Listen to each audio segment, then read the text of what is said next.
இந்த மாதிரி ஃப்ரிட்ஜில் வைக்கலாமா? இந்த பாலித்தீன் பேப்பரோட உள்ள வச்சா என்ன நடக்கும்?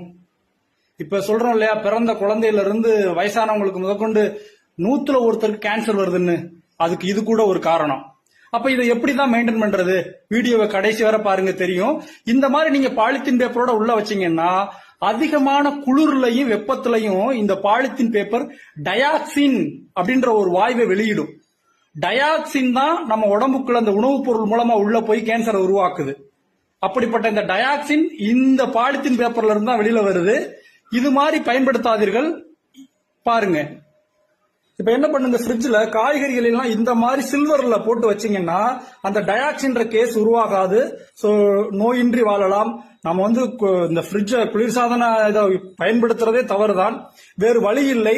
அவற்றுக்கு மாற்று வழி இந்த மாதிரி சில்வர் பாத்திரங்கள்ல பொருட்களை வைங்க. தக்காளி, வெண்டிக்காய் எல்லா